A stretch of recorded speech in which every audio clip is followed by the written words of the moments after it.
The Eagles got a big win on Sunday night against the Detroit Lions, but it did not come without a cost. Eagles All Pro right tackle Lane Johnson suffered a Lisfranc sprain in that game, according to league sources. He's going to be out 4 to 6 weeks. That's the early timetable. So you can look at this as a glass half full situation. It doesn't appear to be a season ending injury, but obviously now the Eagles are without one of their best players for the next month or so. With 7 weeks left in the regular season, the hope is that Lane Johnson returns in time for the playoffs, but we'll have to see.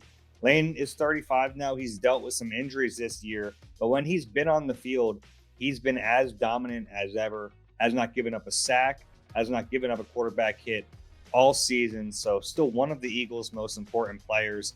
They're going to miss him, no doubt about it. But now we think back to August 25th. Howie Roseman trades a 2026 seventh round pick to Jacksonville. He brings back Fred Johnson, who will now be the starter at right tackle. And Big Fred has already been a really important piece to this Eagles team in 2025. He's been the backup swing tackle. He's also gotten a ton of reps as a sixth offensive lineman in that jumbo package. He's going to have to step in, and he's not Lane Johnson. We know that he's not the future Hall of Famer, but just having a guy they can rely on in that situation, it's a really sneaky big trade for Howie in August. Now, the one wrinkle here is that Fred Johnson had, like I said, he'd been playing in that jumbo package, and we saw on Sunday night when Fred had to play right tackle, Matt Pryor then became that sixth offensive lineman, and they still ran it at a consistent rate, but obviously it's not going to be as good. You lose Lane Johnson, Fred Johnson slides up, and then Matt Pryor slides up into that spot.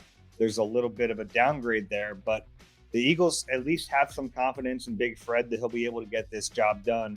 And the real hope is that Lane Johnson isn't out for longer than they expect. 4 to 6 weeks. If he can come back for the playoffs, that would mean a lot to this team.